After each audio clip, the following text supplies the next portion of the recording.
Hey guys, welcome back to this episode of RetroActive, your source for everything old and outdated. I am one of your hosts, Will, and with me here, as always, is my friend Joey. Hello, I'm the other host. The other host of the show. So, first of all, sorry about a little mix-up for last week's episode. Whoops. We realized that the episode that we had recorded originally for 2 weeks ago didn't actually get uploaded on time. I guess we didn't. It was uploaded. It didn't actually publish. Yeah. Whatever. So, we just decided to publish it as the episode for last week rather than the week before, and took a little break, which was probably good because Joey went away for a little while. He went away on a trip for a week, which we'll probably hear about sometime soon, huh? Yeah, you can hear about it on a upcoming bonus episode, possibly. Yes, which we will hopefully air tomorrow. Yeah, man. How are you? I'm good. Good.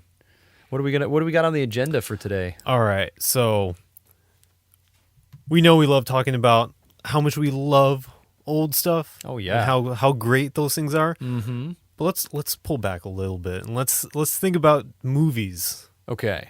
And we're talking about movies that we loved as kids, but ones that we can look back on as adults and realize that they aged really, really terribly. Oh, like yes. That's always like the fun part, I think, for these kinds of nostalgic like little trips down basically. memory lane. Yeah, because that's the thing. Not everything that we loved as kids and loved about our childhood stands up today. Yeah, okay. I mean, well. let's be real. People who bank on nostalgia all the time. They were like, oh, these movies were so good, and they don't really look at it with a critical eye, like we do here on RetroActive. So we're gonna do that today. We're gonna go through, I think, at least a couple back and forth of movies that just did not hold up at all. Yeah. There's a lot to pick from, actually, now that I went back and did a little bit of research, because, a lot of these movies, too, that I don't think we've watched some of them for quite a while, too. Probably not. So it's like a lot of what we remembered possibly was also remembered incorrectly, and that's probably a good portion of it. Yeah, that's always a danger with nostalgia. Yeah, it's like, are you really remembering it the way it was, or are you remembering it the way you thought it was?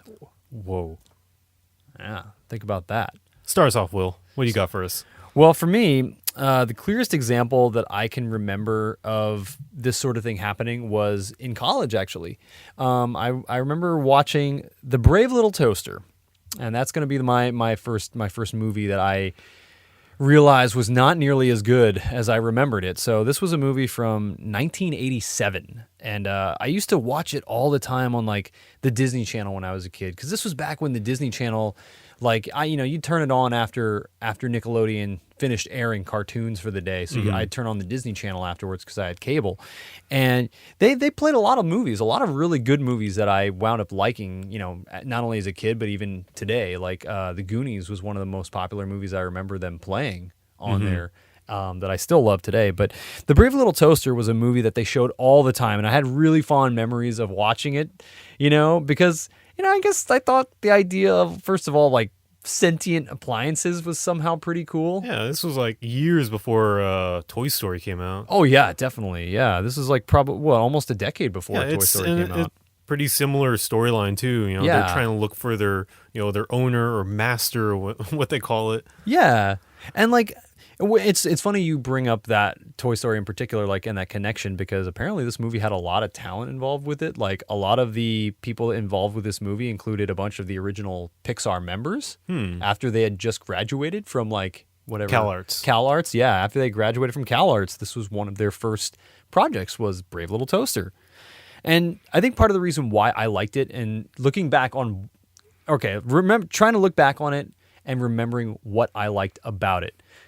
What I recall is that there was a very great sense of adventure that the movie did very well. Kind of like if you remember that movie Homeward Bound, about the two dogs and the cat. They get left behind by their family, and they have to like trek through like the wilderness and then the city in order to get back to their family and everything. It was like that, but it also had a lot of like darker scenes that Oh yeah. yeah, there was a lot of darkness in the movie, which is I find that really cool when they are able to like put those kinds of scenes in like kids movies, and it gives you that weird sense of like dread or like this weird eeriness to it. Yeah, like right at the beginning of the movie with the air conditioner. Yeah, played by the late Phil Hartman, by the way. Yeah, Phil Hartman. And he was like in gets so upset and he just like implodes and dies. And he dies, and he's like just this broken air conditioner. Then it's like you don't really think about life and death like that when it comes to appliances. Like what was the line he said right before he exploded? He's I have a what was it?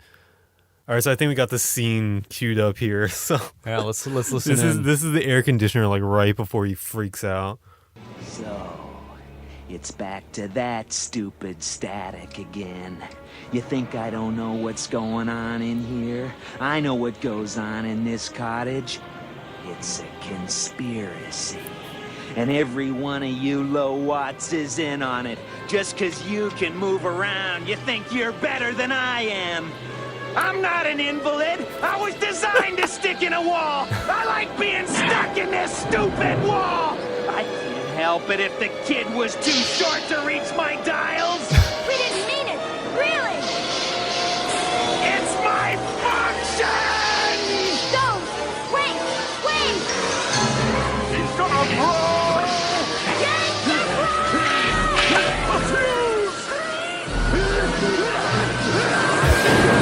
God. He's just fucking freaking out. And then he dies. Yeah, they all look back at him. He's just burnt to a crisp. Yeah. Oh my God. Yeah. See, like dark scenes like that, when in movies, when they tend to work really well, I think. I think a scene like that really actually gives the movie a lot more depth than you would think that it normally would, because they're appliances. It's like he said, it's his function. He can't perform that when the child doesn't like know how to use it or anything. So it's like this weird sort of existentialism that they managed to shove into this movie, like, because all these appliances have a function, and when they cannot complete that function because of whatever, it's like, damn, just like that Toy Story begs the question. It's like, well, why are you even here? And they use that as kind of like a weird, almost like an insult. Okay, so we've established that this movie has great existentialism and is quite dark at times, but why exactly didn't it hold up?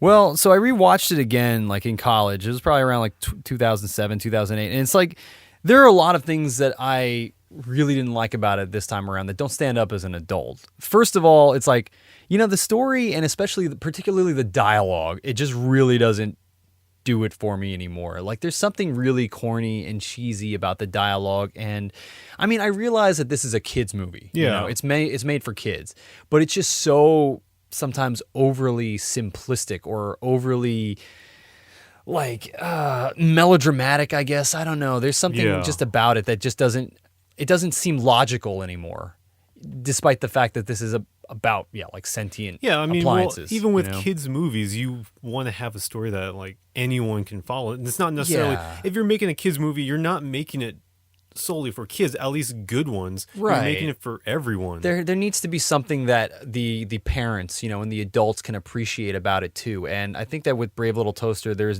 not a whole lot of that there. There might have been that first, there are a couple of handful of scenes like the one we just were talking about, but a lot of like the story and the dialogue are really geared towards kids, and they're made to kind of like push the story forward in ways that sometimes are like, doesn't really work well for me. And I mean, a lot of it too is they use that trick of impersonating real life actors. Like in that particular scene, that's Phil Hartman, but he's doing a Jack Nicholson impersonation. You sure about that? Yeah, no, totally. That's what he's meant to be doing. He's meant to be doing a Jack Nicholson impersonation. I can kind of get that from like the quieter dialogue. Yeah, like it doesn't sound like Phil Hartman at all. It sounds more like Jack Nicholson or somebody doing a Jack Nicholson impersonation. And later on, like there's actually somebody who does like a really compelling Peter Lorre impersonation, like The Lamp. And there's way too much of that going on. It just feels like a joke that keeps getting reused over and over in this movie. There's too many appliances that they don't have their own sense of character. They have to pick it from other actors, Yeah. like other real actors, and that was something that I got tired of really quickly when I rewatched it. And oh my god, that fucking blanket!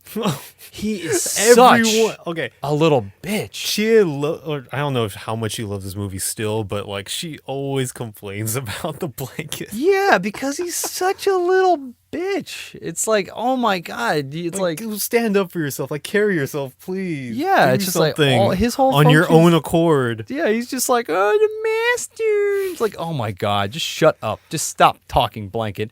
Just let everybody else do their thing, They And should have just left him in the tree. they should have just left him. It's like, all right, forget this guy. Let's keep going. It's like he doesn't need a blanket anyway. But yeah, and definitely to me the lamest part was the songs, man. The songs are just not catchy. I don't even remember them. Exactly, they're not catchy. They're not memorable. They don't really add anything to the movie in a productive way to like build character or anything. It's just all like it all feels so shoehorned in, And a lot of this is I feel like it's definitely a case of me outgrowing this movie. It's really just like I watch it now and it's just I just don't. I mean, I like it still. Like I like the idea of the movie. I just it doesn't feel quite as good as I remembered. Like it's not something that you can really like watch today. Like Yeah. compared to a lot of other Disney movies, where, Right. The dialogue is still well written. Like Exactly. adults. It's Exactly. written like for adults or. And you can appreciate Yeah. it even now, and even just like the presentation of it, the art in particular does not really hold up very well. No. Like it's not you wouldn't hold it to the same standard as like a Disney movie from that same period of time. Okay, well, like a classic, Not like one of the like classics. Little Mermaid, I guess. Yeah, like It was Little Mermaid. 89. That would be something where you can watch The Little Mermaid now, and the songs are fine. They add a lot to it. The dialogue is fine because it's written in a way that adults can still appreciate, and the art is just still beautiful. It still stands up if you were to watch it on DVD now. Yeah. The brave little toaster. None of that. You could not say the same for any of those elements, and that's why it definitely does not stand up today. And Sad. As much as it pains me to say that, it's just not as good as I remembered. All right. All right. So what about you, Joey? Let's hear one of your examples. Let's hear you trash. Well, some of your I childhood already memories. mentioned it earlier when we talked about what the Brave Little Toaster is kind of similar to. Yeah. And I mentioned Toy Story, and that is mine. You're picking Toy Story? I'm picking Toy Story. That's a classic, though. I'm sorry. I'm sorry to everyone at Pixar for having this on my list. Okay. The reason why I have this on my list, it has nothing to do with the story, the characters, or like the themes about anything, because all those are really, really good. I'm not gonna count that against it. But honestly, how can anyone say that early like full rendered CGI movies were at all good? Like Right. you can't say that any of them hold up today. Yeah, that's true. I mean, that's around the time that like full CGI animated movies were Yeah. kind of first getting Toy started. Story was the first one, like Yeah. a feature-length film. Right. And like it's a sad but true fact about most of them. Like unlike traditional 2D animation, which like from a technical standpoint is not going to get outdated in 10 to 20 years. Mm-hmm. But 3D gets ugly super fast. Right. You could just look at a lot of like older video games from, say, even the PlayStation 1 and N64 era, like when polygons were all the Yeah, rage. exactly. And that stuff is like, you look at that and it's like, ugh, that's like gross looking now. Yeah. Like it's so weird because if you think about when 2D animation first started coming out, even early stuff from there, it still looks really good. Right. Like it still looks really fluid and people knew what they were doing. Yeah. But then you look at stuff from the 90s when they were first starting off with 3D and it's like, what? This is like some kind of tech demo or something like that. Yeah. It's so strange like watching that.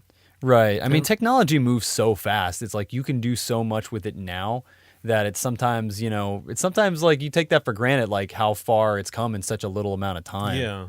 Because you even go back. I mean, that movie's what, from 1995? That's 20 not, years. that's like, yeah, that's about that time that like they would probably think about remaking it or rebooting it. No, please. But yeah, it's like, and you feel like it, man, because they've done 3 so far. They're working on 4. It's come so far since then. I know. But well, I mean, what else don't you like about it though? Well, Is it just It's not that I don't like it. Uh-huh.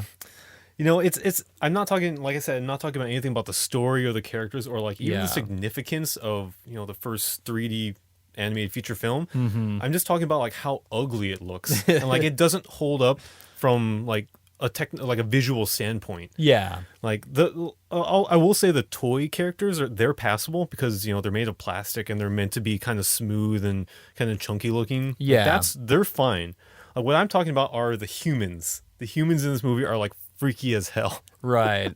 A lot harder to make like really good looking humans with that sort of technology. I really don't know what they were going for when even designing the kids, but they look like they just have some weird proportions going on. Like, oh my God. I'm sure for 1995, they were kind of, it was pretty groundbreaking to see that. Like right. in motion, these humans, but like going back on it, a lot of them just fall into like uncanny valley. Like, I'll be honest with you. Like they have these soulless looking eyes. Like they have these foreheads that kind of protrude out and like, I don't know. It's so weird. And like they have like these weird limb movements that they like kind of flail. Like if you remember in the end, when Sid realizes that, the toys are alive and he's like running away from them and his arms are just going, like this, it looks so bad. Like not only that, like a lot of the textures in the movie, they're just like completely flat, or you can see that is not really detailed at all. Yeah. So it looks like they tried to do a lot of stuff, but they maybe they didn't really know how to implement things like those kinds of textures. Yeah. Like it's really weird just watching it again, knowing how far they've come in the last 20 years. Yeah. That would be something that I would wonder that like, how they spend a lot of time nowadays in the current console generation for video games, like going back and remastering games in HD and stuff. That would be something I'd wonder. It's like, would they ever consider doing that for the original Toy Story or other movies knowing like that? Pixar, probably not, or most definitely not. But I feel like animated movies are something, or maybe the one source of media that is relatively safe from being remade. Right. Like I can't recall like an animated movie that's been remade for like today's standards. Yeah. Mostly because you can't really remake like a traditional animated movie without putting actual effort into it. Right. But as far as like 3D animated movies go, I haven't seen one really yet. Yeah, no, I mean, yeah, I think there have been a couple examples of things where people have tried to kind of like, go back and make a movie slightly better, or try to go back and like use today's like technology or today's effects in order to make the movie a little different. Are you talking about the live action movies? No, I mean like for example, like Neon Genesis Evangelion, the Japanese animation, like how they went back and they made like the new movies for them, like the rebuild of Evangelion is what that's called, because a lot of like what the director Hideaki Anno was saying was that there was so much we wanted to do back when Evangelion was made, but we just didn't. First of all, we didn't have the budget, but the technology also did not exist at the time to get it the way I wanted it to look. And so that's also the reason why he went back and remade like the series. Like, I mean, the first two movies are basically a redoing of the entire mainline series of all like 26 episodes. And they do, like, most of it is just kind of reused. Like, a lot of the elements of the 2D animation are reused, but he went back and he put in a lot of like CGI, like all the CGI effects that like, and they still sometimes clash a little bit with the old school style of like 2D animation, but it's something where it's like he at least tried to kind of go back and redo it or remake it, I can't imagine it does people not trying happen to do that often. I mean, that's probably why they're just going through this phase of remaking it into live action, right? But I think it's a lot obviously easier. I don't think Toy Story that's gonna happen to it. They're just gonna make better movies, better looking movies from now on for it. Yeah. But I mean the nastiness of the original Toy Story, I mean that just goes to show you just how much can change in a few short years. Right. And I'll be saying it until the day that I die that I think Disney needs to go back to traditional 2D animation. Yeah. Like less their work in 20 years looks like Toy Story, how Toy Story does today. Right. I agree. I mean, and it's also like that kind of animation I think is like really timeless. And It really is. That's what they were known for and what they were good at. It's like now that you own Pixar, let Pixar handle like the 3D animation and doing those kinds of movies. Whereas and let them have this I guess, this reputation of looking this way like 20 years ago, Yeah, as opposed to exactly. like Disney. Like some Disney films now or within the last 10 years will probably look like equally as crap in 10 years. Yeah, for sure. All right. Next up. All right. Well, for me, the second movie that I really wanted to talk about was it's very similar to like the first one. It's another movie from the 80s. It's an animated movie from 1985, and it's the Care Bears movie. Yeah, you wouldn't really think I would have liked that movie back when I was a kid, but for some reason I really did.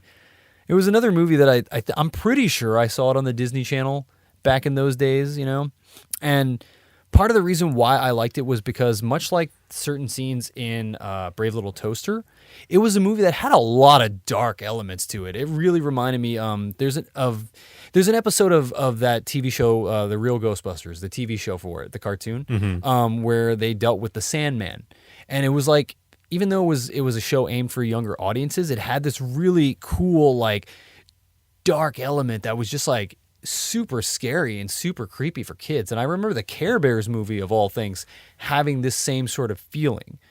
And like story-wise, like the story actually I thought was a pretty cool idea. It's like something that they pulled straight out of like H.P. Lovecraft, who, I love H.P. Lovecraft's work, and he's like a really prolific horror writer. I mean, Wait, hold on. yeah.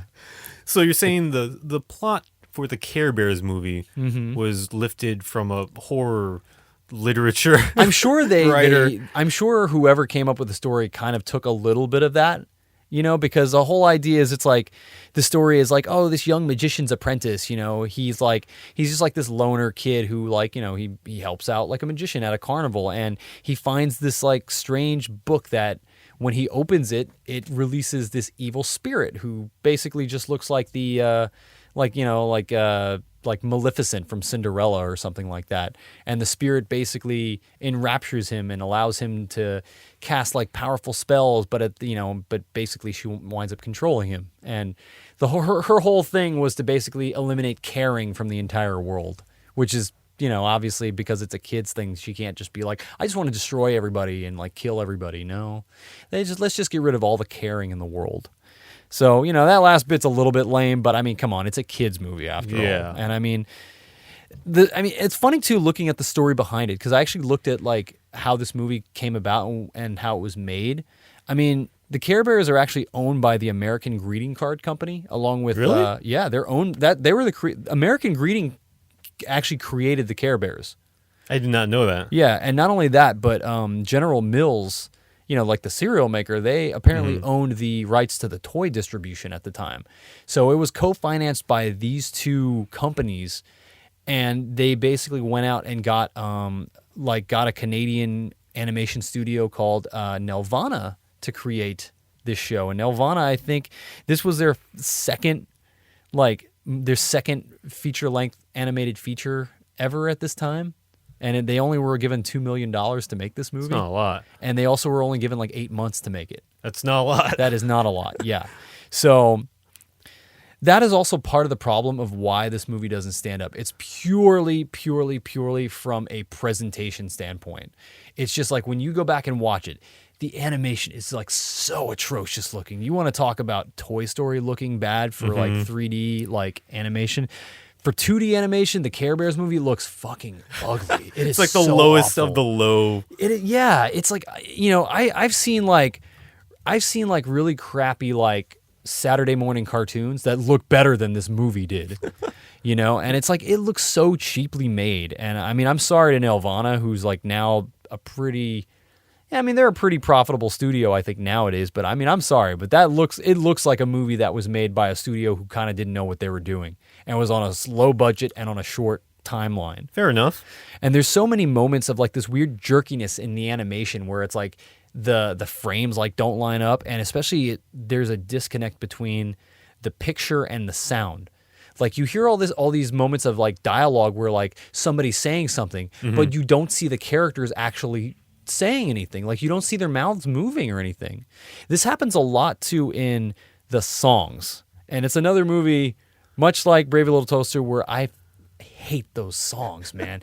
I did not like musicals very much growing up. And every single like animated movie that had music in it, I typically really disliked those parts of it. You mean every Disney movie ever? I didn't like the songs, probably. If you asked me when I was a kid if I liked those, probably not the songs. You're such a terrible person. Well, I'm not going to apologize for that, But yeah, I can totally see like why they would cut corners with songs, because they're like, okay, we know that there's supposed to be a song here, but it's just going to be harder to animate it. Yeah, and we just also don't have the money to like hire somebody to write these songs too. Like with $2 million, and 8 months of production time, what can you really expect? Yeah, just like put it in the background behind this one scene when they're walking to like another place. And there's a scene in particular that I was watching the other day to like remember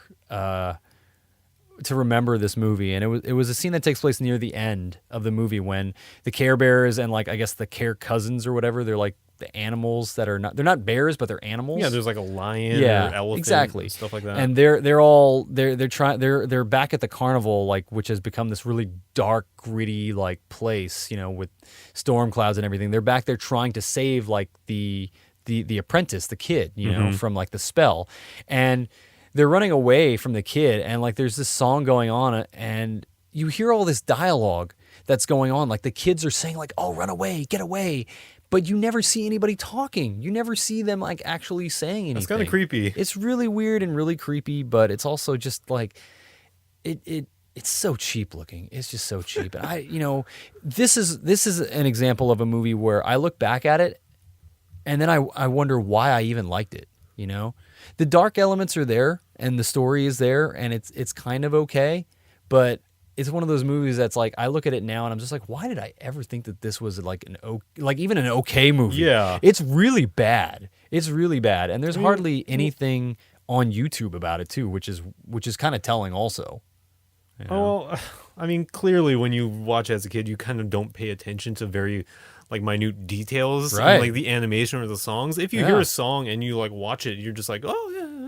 Yeah. You don't think like, hey, wait a second, there's nobody moving their mouths. Yeah, even the You don't care animation. about that. Even the animation. I really take for granted the fact that like, I didn't have a whole lot of expectations too, like as a kid, Yeah. I didn't have all these expectations like, oh, this movie has like really amazing art or anything, and I guess I didn't really think about ever comparing it to anything else. Like I wouldn't sit there and compare it to a Disney movie because honestly, there's no comparison now. I mean, I feel like one thing I could compare it to would probably be the Chipmunks. Because they were a franchise like around the same time. Yep. And surprisingly, they had a lot more success and a lot more quality to their shows and also to their movie. Yeah, definitely. Like the Chipmunk Adventure is probably one of the best movies to come out of that. Like, I don't want to say bad, but a lot of like the late and mid 80s cartoons weren't the best in the world. Yeah. I do remember liking that movie too. Yeah, the Chipmunk Adventure is a great movie. It has like really good animation, has a good story, songs, and stuff that's like memorable that I still actually enjoy watching it. It's not that I'm, blinded by nostalgia. I actually like it. Yeah. So you can see like what kind of just how good movies in the era can be, but when you're saddled with $2 million and 8 months to make a feature-length film that was funded by a greeting card company, maybe not. I think actually the director was also like part of American Greeting, so it wasn't actually somebody who worked in film. I think it was somebody who actually worked for the company that made these characters. It's always bad sign. Yeah, and apparently they finished under budget too, so they didn't even spend all that whole $2 million. They just pocketed the rest. Yeah, exactly. All in those green card company pockets. Yeah, so that's my my number 2 there. That's an example of a movie that just like, it just wasn't good at all, and I really was looking at it with like rose-colored glasses on. What else do you got, Joey? Give me 1 second. I'm looking to see when the Care Bears movie came out. Oh, okay. 1985. I was expecting it to be released on Valentine's Day for some reason. Oh. It was released in March, but I was like, yeah, I'm pretty sure close enough. They would do something like that. Care Bear Stare. Oh, God.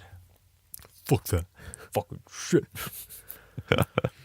All right, so my second movie, I had a little bit of hesitation putting this one on here as opposed to the third movie in the series, but I picked the Teenage Mutant Ninja Turtles 2. What? The Secret of the Ooze. Excuse me? Another film, which, by the way, despite everything going against it, I still like to watch. Oh, today. yeah, man. Yeah, it's still fun. I love that movie. But the question that we're asking here is, does it still hold up? Fair enough.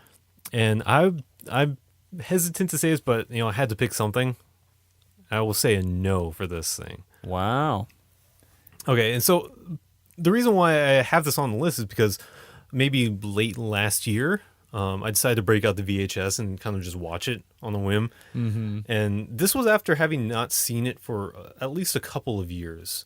And holy crap, there were a lot of things in there that I just really did not realize before. Uh-huh. And so watching it with kind of fresh eyes, it kind of opened them up for me. The main thing being probably the fight scenes. Like if you go back and watch them, you'll kind of start to realize just how amateur they kind of look. Oh, okay. If the one scene in particular that I'm really thinking about is the one where they break into the TGRI lab. Oh, yeah. To steal the last bottle of ooze so that they have it safe. Yeah. So that Shredder can't get his hands on it. And so when they go in there and then they realize it's been sabotaged and the foot soldiers, they have the last canister of ooze, and then they start this huge fight scene. Only there's hardly any fighting at all. Most of the times that the turtles like kind of go try to fight them, they kind of just do flips and like run away. And when there's supposed to be like maybe 5 or 6 foot soldiers trying to attack the turtles, they're just kind of standing around like waving their arms like ninjas or whatever. They're not actually doing much of anything. Yeah. It's like I seem to like recall something like that. Yeah. Yeah, they look ridiculous. It's like someone didn't really tell them how to ninja. Yeah. They're just like most of them. They're just kind of just standing around, like I said, and coupled with the fact that the film looks really, really like, I don't know if it's just my VHS tape, but it looks kind of low quality, almost as if someone was just going out to their garage and kind of filming it Just there. film a fight scene like that. Yeah. If you can even call that a fight scene. Because in addition to this scene, I will say that there's a really severe lack of action in this Ninja Turtle movie. Yeah, I mean, that's actually really true about that. It was almost more like a mystery movie a lot of times, Like, I mean, especially compared to the first one even. Well, yeah, the first one, it was because there were complaints about the first one being too serious and too dark, and maybe even too violent. Right. So you go into this next one, and they don't use their weapons at all to fight once. Exactly. They use like sausages and yo-yos. And, yeah, exactly. It's a lot more fun and lighthearted feeling, despite it being like supposedly darker and having like all this thing like, oh, this is where they came from. This is not even darker. Yeah, it's not. But yeah, you're right. No, I am right. Yeah, no, I agree. It's like I never thought about it in that sense too before, especially with the fight scenes. I mean, that's another thing you take for granted as a kid is it's like a lot of those actiony scenes, you just see a lot of movement and a lot of waving around. It's goofy. And you're just like watching it. Yeah, you're like, oh, that's so cool. But then when you watch it now as an adult, you're like, that's so not cool. What are they doing? They're just kind of standing around. But yeah. I will say the turtle suits, I always thought about this, and I always thought that they were made really well. Yeah. So like everyone knows that they're made by like the Henson Company, and so that they're like they look the part, they feel the part, like, and the actors that play them are really good at that. Like I will say that. Yeah. But the thing that really bothers me is Shredder's suit. Like before he gets Super Shredder, or before he gets Super Shredder, okay. like throughout most of the movie, what he's wearing, it looks like a Halloween costume. Like it looks like he walked in there and he saw the one for Shredder for the Ninja Turtles, and he put it on, and he's like, "Okay, I'm ready to go on set with this." Like I understand that he's supposed to look a lot more like the TV show's Shredder, but it looks super cheap. It's like his purple, I don't even know what it's like, a shirt, like kind a of tunic like or something. Yeah, like a sparkly tunic. Yeah, I seem to recall that too. And then if you remember his helmet, for some reason, I don't know why, but it looked like it had some kind of like wood paneling on the side. I'm assuming it's something Japanese, I'm sure, but well, because it's supposed to have like a little thing so that he can put the faceplate on or something in front of his face. yeah, it looks like it's made of plastic. Yeah. I feel like in the first movie, it was a lot more menacing looking. Yeah, like, he it was was. wearing. It was a lot darker and more. Yeah, like muted. you couldn't really see him that in this movie. You could see him like just walking around, like just doing boring stuff, like Right. checking up on animals. Yeah, he's just like wearing this bright ass purple outfit. Yeah, it's like I not, can see you until from a mile at least away. until you see him at the end of the movie when he's super shredded for like 10 seconds. Yeah. Like it's not really threatening at all. Yeah. But what is threatening, and I will say is the most egregious sin that this movie commits, is probably having Vanilla Ice. Ding. They invited Vanilla Ice to the party. That was like the cinema sins, like sound. Exactly. Like, okay, we all know that nothing dates your movie more than having a terrible song by Right. like a one-hit wonder artist. Yep. And they got Vanilla Ice to be in theirs. Not only do they have a one-hit wonder artist, they have one that stole his only hook for it from another artist. Ding ding ding ding. But holy crap, yeah, God, why? Yeah, it really does date that movie. Like it grounds that movie in a particular time in Yeah, American history. like that's the culture risk history. of having so many like of these references, and even a lot of the dialogue I didn't really get when I was watching it because the references to back to things like the early 90s. Mm-hmm. Like there's a line that they reference Ralph Nader. I'm like, Really? I don't know what he did. I think didn't he run for president? Yeah, he ran for president once, but I assume he was like, oh no, he was the Green Party, Oh, the Green Party, which was all about the environment, and that's Right. what Michelangelo refers to. Like, why? yeah, I mean, I like at the time that stuff probably made a lot. The time it makes a lot of sense, But it's like when you're watching that now, like 20 years later almost. It's like it's not really It's going not to gonna stand work. up. People don't know that. I had a hard time picking between this one and the third movie. Yeah. Have you seen the third movie? Oh yes, I watched it for the first time last night. Really? Yeah, The first time? that was the first time. It's really bad, right? I knew it was bad. I didn't know exactly to what extent it was oh bad. God, yeah. Like I was watching it, and the beginning scenes when they introduce the turtles and I guess they're training or whatever. mm-hmm. I'm looking at it. I'm like, wait, is this not a TV show? Is it? Right. Yeah. See, it feels like they I fe- took there was even more something- of a step back. There was something so off about it. I'm like, wait a second. I'm pretty sure the second and first one didn't look like this, but I didn't know because I didn't have anything other than a VHS copy of them. So I was Yeah. like, maybe they just looked, kind of like weird, and when you have it in HD, no. This was terrible. Yeah. They really take a step back, like in terms of the production and just the story, just like completely jumps the shark, and that's I think why it's pretty universally disliked. And when it comes to people who really like the original Ninja Turtles series, Yeah.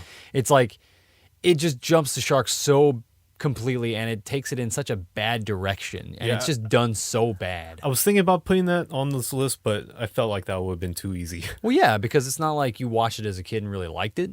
You know? I didn't even watch it as a kid. Yeah, exactly. It You was the just second saw one. it yesterday. So it's like, yeah, it's just a universally bad movie, It's too easy of a target. So Ninja Turtles 2. That's 2. the one. You make some good points about that, That's a movie I really liked too as a kid, but Is there any other movie with Vanilla Ice in it? Because that would probably be on this list too. probably if there is, I haven't seen it, or I don't remember it, or I've selectively blocked it from my memory. Well, what do you have for your third one then? My third movie is actually a movie. All right, so I loved this movie as a kid. And the funny thing was, when I went and was doing the research for it, I wound up almost watching the whole thing again because, I still like it, apparently. Apparently. Yeah, okay. But the reason why I'm writing about it, because it's a movie that I don't think stands up very well today, mainly because of who it features. And okay, so the movie is the Felix the Cat, the movie. From 1988. So this is a couple of years after I was born. The year after you were born, right? Mm-hmm. Yeah. So I loved this movie as a kid. It's another movie I really this one in particular, I really loved it as a kid. And I wasn't really a big fan of Felix the Cat in general. And and that's the thing that is really telling about why this movie's on this list. Is like, you ask anybody nowadays who Felix the Cat is, they're just going to not know. Because Felix the Cat is not like a character that really... I mean, he didn't really continue with the franchise. Exactly. I don't really know if he still exists today as a character that kids in particular know who he is. I mean, much like, do you ever remember Heathcliff? Yeah. Yeah, it's like, who knows who Heathcliff is now? Nobody. Discount Garfield. Exactly. Garfield's probably like the only like one you could remember, and even now it's like Garfield's like crappy. Yeah. But yeah, like Felix the Cat is not a character who had a lot of staying power like up until now.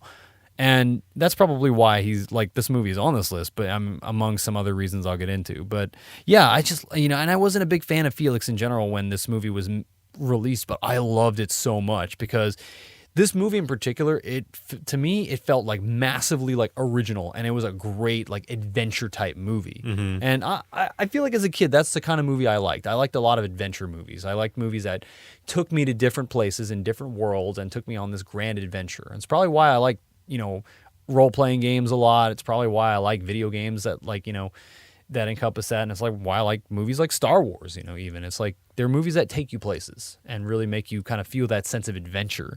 And, I remember it having really cool animation and like having a really great color palette in particular. When I think back on it as a kid, I remember it having a great palette, which is something that I can't say the same for a lot of other animated movies that I liked at that time. Like you look at Care Bears and Brave Little Toaster, I wouldn't think of those movies as having great colors. Yeah.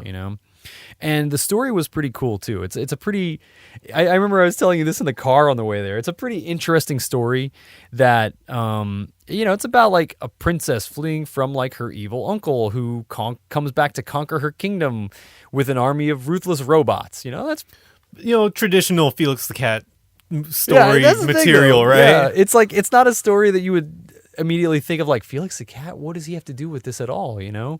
But there's all this stuff about like traveling through dimensions and through time and all this stuff. And I was like, oh, that's super awesome. Especially like it feels like actually Chia, your wife said this on the way here. It sounds very much like an 80s movie. Yeah. And I think that has to do with it a lot. That has a lot to do with it. It like feels, a lot of the 80s tropes, like animated tropes in there. Yeah. There's a lot of really like 80s tropes in it. And it's funny because it reminds me a lot of like video games like Super Mario RPG or even Kingdom Hearts to that degree. You have a lot of like colorful characters that don't necessarily belong in this kind of a setting or world. Mm-hmm. But when you throw them in there, it somehow works. And that's kind of what I liked about the Felix the Cat the movie as opposed to like the normal Felix the Cat cartoons, is that they took these characters that don't belong there and they threw them into the situation just for the hell of it, just to see if like, hey, if this works. And it kind of does, actually. It really does work. And that's what made the movie so like compelling enough for me to watch again like over the weekend. Because to be honest, you could find the entire thing over on YouTube if you go take a look. There's like, it's broken down into like 9 different parts that are about 10 minutes each. So yeah. It's you can go back and still watch it because apparently it was never released in America on DVD like ever.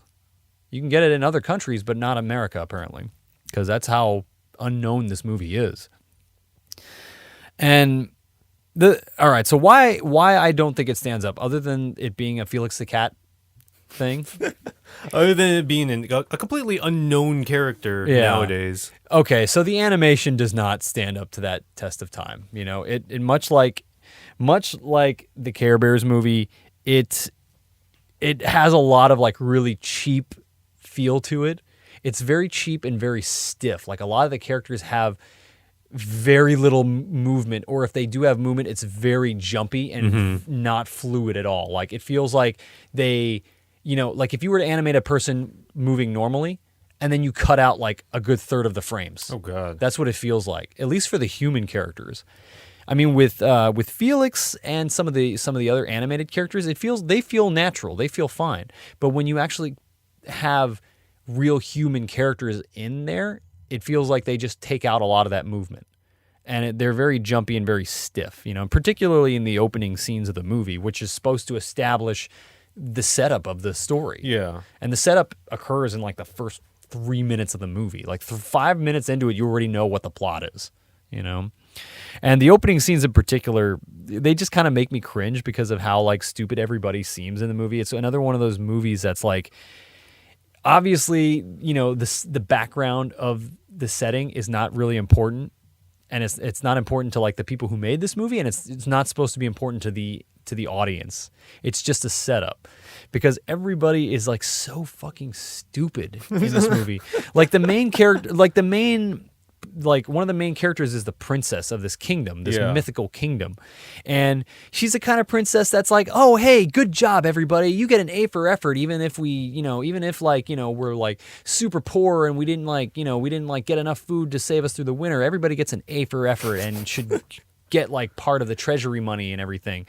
And she decides to disband the kingdom's army despite the presence of her evil uncle, the Duke, who obviously is a known like criminal who knows how to build robots that are made to destroy and conquer. We're still talking about Felix the Cat, right? Yes, we're still talking about Felix the Cat, at least in the movie. I'm looking at like a couple of screenshots from it. I'm like, okay, why is Felix here, and why is he next to this like He-Man looking woman kind of person? Yeah, that's exactly it, and it's like, and what's even stupider about the setup is it's like, the princess herself, it's like tries to run away to go to the dimensional transporter, which is the reason why Felix is able to go into this world in the first place, is dimensional travel.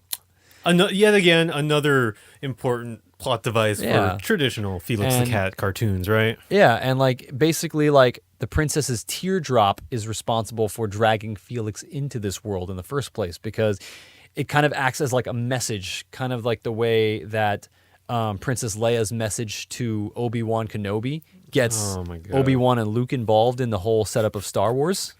It's the same way. Were they thinking about that when they made this? They might have. They might have been. Who knows?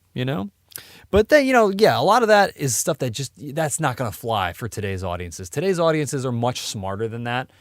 And I feel like even kids today, like they're going to look at that and be like, this is a really stupid story, a really stupid setup at least. You could do so much with just this setting and with these characters. Like if you were to do it in a way that does not make them appear so stupid, and it would work. It would work. It's funny that like you talk about how terrible the animation is too. Mm-hmm. When I just talked about how like 2D animation ages a little bit better than 3D. This is not a case of that happening. I don't think you could see in all three of the movies that I picked. It's mainly because of like the animation too. It's like the animation for all three of these does not really stand up anymore. Well, that could just be like budgetary constraints, I guess. Yeah. Because if you think about how Toy Story was, at the time, it was like the biggest movie in terms of 3D animation. Yeah, definitely. Released by Disney and everything, but I don't know. Maybe just 2D might head that way at some point. Yeah. I hope not, though. I mean, it's possible. I mean, that's really my whole gripe with Felix the Cat, the movie. I mean, to be fair, the sci-fi fantasy sections to me are still pretty cool, actually. I really like a lot of those sections. Do they still feel like pretty 80s, though? They do. But and that's probably why they're kind of good. Yeah, they feel that way because they encompass a lot of those 80s tropes, but they do it in a good way. Mm-hmm. It's like, and they do it in a way that really does feel, original to a certain degree. I mean, if I had to pick a movie that it really reminds me of, it reminds me of The Never-Ending Story. It's very much that same sort of thing, but instead of like, you can imagine instead of like Atreyu being like a representative of Bastian in that movie, like he's a representative of the kid reading the book. Yeah. In a way, it's instead if you had just taken Bastian and if by reading that book he fell into the book and had to go through the adventure himself. It's that same kind of setup of like taking people that don't belong in those settings and putting them in there and forcing them to go through this grand adventure. All them fish out of water. Yeah. And yeah, it's like, it's like I said, I watched almost the entire thing on YouTube, so it obviously still has some pull for me. It's not a movie that I'd watch like 5 minutes of and go spell on you. Yeah, it's like I would watch it. It's not a movie that I would watch and go like, all right, no, I can't do this anymore. This is stupid. I would still watch it. In fact, I'm probably going to finish that movie. Good luck. Yeah.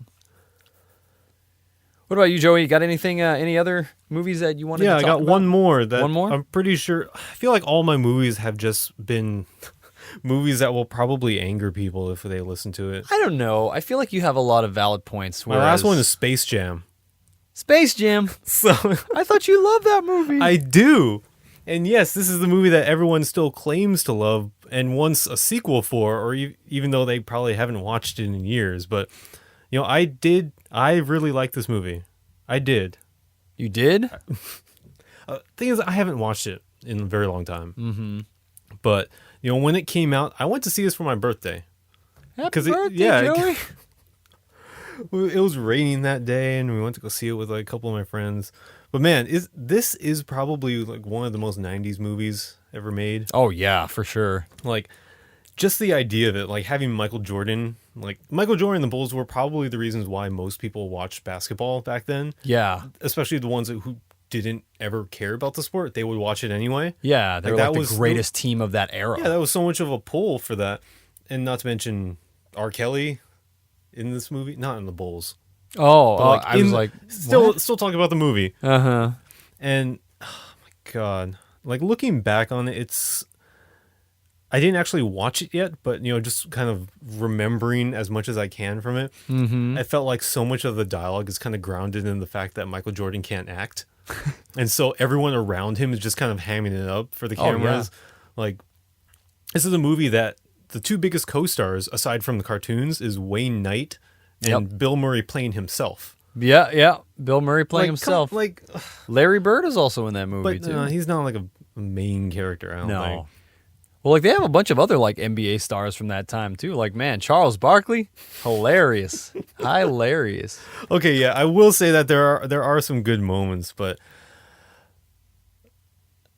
if I'm really looking at this critically, a lot of the problem, like, the biggest problem that I have with it is probably the Looney Tunes parts. Okay. And the reason why I say that is because I feel like they toned down a lot of the Looney Tunes humor, like, for this movie. Right. Like, if you compare how they act in the movie, and if you compare it to a lot of the cartoons from like the 50s and stuff, it feels a lot more sterilized. Like, yeah, like, okay, yeah, it's true that in the movie, characters get blown up and they're all goofy and shit, but but I feel like most of it is done with like this tongue-in-cheek attitude. They're kind of like winking at the audience, saying like, look at that, his pants fell down. Yeah, like they're kind of just like pointing at it, and I don't know, just having the Looney Tunes in there, they kind of don't feel as natural. No, it doesn't, because everyone knows that the Looney Tunes they're not made for the big screen. Right. Like, they're made for really short 11 to 20 minute like increments, not this entire like feature film. And I have a feeling this movie has a lot more to do with the Looney Tunes being dated than the movie itself. Yeah, definitely. I mean, Looney Tunes is another franchise that, even though it kind of carries on today, it's not nearly as like noted as it used to be. Even in the 90s, like back when we were kids. I mean, they were still playing those cartoons. You realize that Space Jam was the first Looney Tunes movie ever. Was it really? Yeah, the first one released in theaters. I'm kind of surprised at that. Yeah, they never made another movie before that, and they only made one after that. Right. So you can tell that they're not really that successful in theaters. Yeah, they just don't have that hold on the audience, and I think that's what contributes to Space Jam being kind of dated and kind of when I guess I don't want to say that the Looney Tunes are like they don't age well, because I feel like they really do. Like, a lot of the humor from the old cartoons still holds up, and I think we've said as much in the past in a couple of episodes. Yeah, I talked about Looney Tunes before, and they hold up as well as anyone else, as well as Disney does. Right. It's just that they don't have that same hold when they're in movies. Yeah. And that's the problem with Space Jam. Yeah, it's funny when you compare that to like to like the Muppets in particular, who have had a lot of success in movies too. Mm-hmm. And I mean, TV show not as much. Their new show on ABC just got canceled, by the way. Yeah, but some of their movies have been really good. Like Muppets Take Manhattan, or it's like, what was the pirate one? I forget that one. Muppet Treasure Island. Yeah, and I actually really like those. And movies. then the new Muppet movies coming back. They've all been really successful, but same cannot be said for Looney Tunes, which is unfortunately. It's a little bit surprising to me, to be honest with you. It's like, I actually didn't know that was the first Looney Tunes movie, and then there was only one after that. Yeah, Looney Tunes back in action, I starring think Brendan that's- Fraser. I believe that's actually on Netflix now. I Yes. just saw that the other day. Like I saw saw it pop up on there. I'm not gonna watch it. I don't think. Yeah, I think it's a tough one for me to actually say that it doesn't hold up. Yeah, I mean, at least kind of like, for you, you're honest with yourself and realizing that there are things wrong with even some of the movies that you like. This is one of the reasons why I'm against sequel to Space Jam. Right. Because I don't think the Looney Tunes worked that well on the big screen. Yeah, well, you heard also who they want to get in that, right? They're looking at, they're talking with, LeBron James? Justin Lin, was it? Justin Lin's supposed to I'm direct like, it. what? No, why? I don't know. I saw his name. I'm like, okay. I remember seeing Justin Lin. He spoke at my school, at UC Santa Cruz one year, and that's kind of what he was saying. He was saying, I'm going to make the next Space No. Jam. He was saying his process of he goes back and forth. He'll take a big budget production, that he doesn't necessarily want to do, but he knows is something that he can just make the money on, so that he can fund his fund a film he wants to do.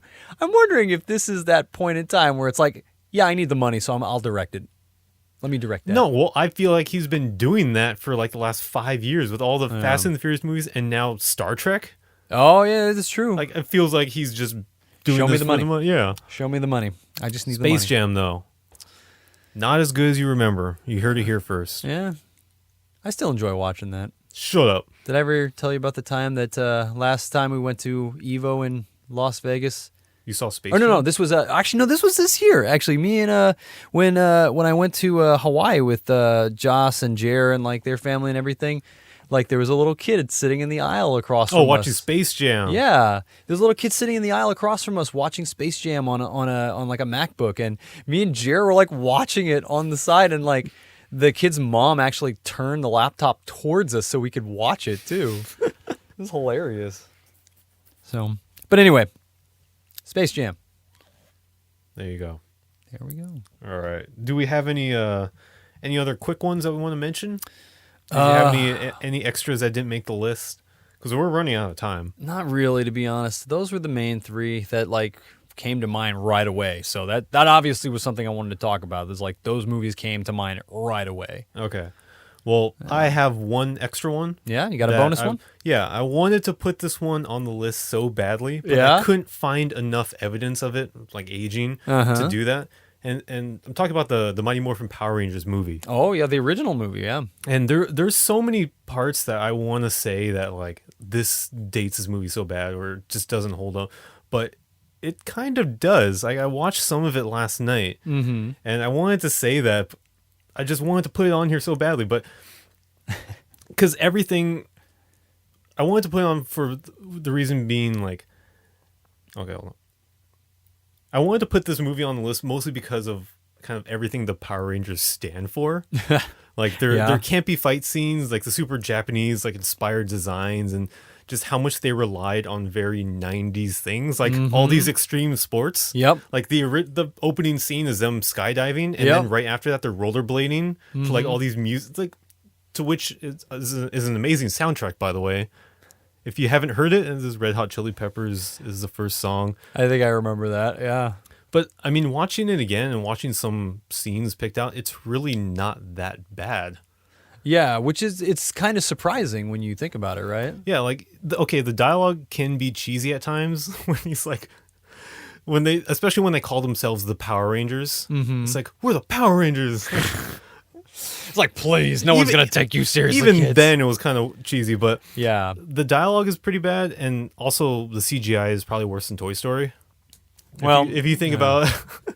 Yeah. But it's balanced with some pretty decent action. And a lot of legitimately kind of cool moments, even for kids. And I would say even the direction and cinematography of the movie is not completely terrible. Yeah. The action, the fight scenes are actually pretty well done. And for a kids movie in the 90s, that's quite an accomplishment. I'll say that. Oh yeah, definitely. I mean, we've talked a lot too about like, especially about action movies, about like getting people who know how to direct that sort of thing, you know. And all the actors in there, they're talented like gymnasts and martial artists. Like they already know what they're doing. It's not like they have to cut in between them to make it seem like they know how to fight. They clearly do here. Right. And that's what it has going for it, and that's what the show had going for it for a long time too. And I think that right there hits kind of the nail on the head about why it does kind of stand up already, is because it's a lot like the show itself. You know, they didn't try to take like a different approach to the Power Rangers. It just felt like this is like a more buffed up episode of the show. Seriously, it's buffed up, but it's also like it looks like a movie. It doesn't. It's not like Ninja Turtles 3 where it looks like a TV show still. Yeah, exactly. You know, but it's also it feels like an episode of the show. It feels like it very much continues where the show comes from. Yeah, and I think that's what actually helps it to stand up better now today than it would have if it had been something completely different. Like if they had just tried to make this a standalone kind of movie. Kind of like what they're looking at doing with the upcoming reboot of By the way, I'll mention this really quickly. So I want to say just one thing about like watching this movie as an adult. And the reason why that watching it again, it kind of allows me to have a greater appreciation for things is because of the woman that they meet when they go into the alternate universe or whatever. Do you remember? Not really. You don't remember Dulcia, Master Warrior of the planet Thanos? Not really. And she was the one that saved them from those like Birdman attacks by like flying in and swinging her staff. Like she would like make this whistling sound, and they would all like go, "Oh, it hurts my ears," and they flew away. Coming back to me a little bit. She wore a green bikini, pretty much. Okay, I remember that part. Yeah. Yeah, that I have much more appreciation for her as an adult than I did as a kid. Because of the green bikini? Yeah. Yeah. I mean, come on. It's like if you were making this movie and you're like, I think what we need here is like a woman with hardly any clothes on fighting these people, helping them out. Yes, this is appropriate for a kids movie. Yeah. And you can't have the Power Rangers obviously be doing that, you know? You need someone with basically like that. They already have like the skin tight spandex outfits, you know. What more do you want? Yeah. But I mean, those are the kind of things that make watching old movies again fun. Yeah. All right. Well, I think that's all the time we have to talk about Power Rangers here. Yeah, so we can kind of wind it down, bring it to our final round. Final round. You started off, Joey. Okay. What do we got today? Oh wait, I'm asking myself that question. Well, I'm going to be starting... Or actually, no. I started my new job last week. Ooh, congrats. Yeah, finally left the world of adult film behind. Moved on to other things that young men like. Video games. Yes, video games. So, yeah, I started at... I'm now a video producer at GameSpot. It's GameSpot, not GameStop. Not GameStop. I'm not going to upsell you on our stupid Edge magazine. Yes, and ask you if you want to pre-order anything. Yeah. By the way, can I just give you my $5 and you'll just go pre-order for me? Star Ocean. Stop it. Yeah, I'll be making lots of videos for GameStop. Nice. Spot. Wow. See, you even forget where you work. Oh, God. Congratulations, though, man. I'm actually really happy for you. It's a long time coming. Yeah. So I'm glad I'm here. I'm very happy with it.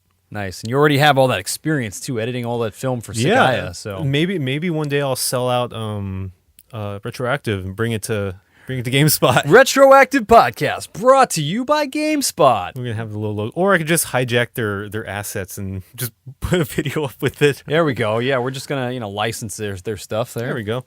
Nice. What about you? Me, Will? I'm still at my old job. I'm still doing the coffee stuff, but I mean, yeah. Recently, I've been playing a lot. Going back to video games, I've been playing a lot of video games, trying to get through my backlog, and I actually have finished a couple recently, which is very satisfying because I feel like I hadn't finished a game in a long time. So recently went back and I finished the first part of StarCraft 2, Wings of Liberty. Went back and beat the campaign. That was the first one, right? That's the first one, yeah, the Terran campaign. So I did that because, I don't know if I mentioned before, but I bought Joss Legacy of the Void for her birthday, and she finished it in like 3 days. and she really wants me to play like the co-op and the multiplayer with her. But you gotta finish it all first. I had to get through Wings of Liberty. I got to finish Heart of the Swarm, and then buy Legacy of the Void for myself. So another game I actually finished recently was Legend of Zelda: Majora's Mask for the 3DS. Yeah, like how was that? It was actually, it was a lot better than I think I remembered. This was kind of like, if we talked in this episode about, going back and like talking about things that don't stand up, this is one thing I think that I kind of have the reverse feeling on. Like I really didn't like Majora's Mask when I played it on the N64, but now that I finished this one, and I actually did everything in the game too. I actually took the time. Yeah, I saw that get screenshot all the on your heart freaking pieces, Twitter. get all the masks, get everything, all the upgrades. Now that I finished the game, I have a lot of respect for it. It does a lot of things different from the Zelda formula that, sometimes can be frustrating and can sometimes be like really annoying to play. But, it does it in a way that it's like, it at least makes itself unique in that respect. It's different. It sets itself apart. And I actually am really super glad I took the time to play through the entire game and do everything, because it was a really good game. So I would say that if you ever get around to like playing Ocarina of Time, like on the 3DS, like you should, someday. like you're supposed to, you should also pick up Majora's Mask. I think you would also like the style of it too, which is also pretty cool. But we'll see someday. That's mainly what I've been doing, and there's more games on my backlog that I'm gonna go try to get back into. All right. Well, hopefully this year you'll get to them all. I hope so. All right. We are out of time completely. Out of time. So thanks everyone for listening. I was almost gonna say watching, but yeah, thanks everyone for listening. Sorry for the last week hiccup, but we'll be back next week for sure with another episode of RetroActive. So until then, see ya.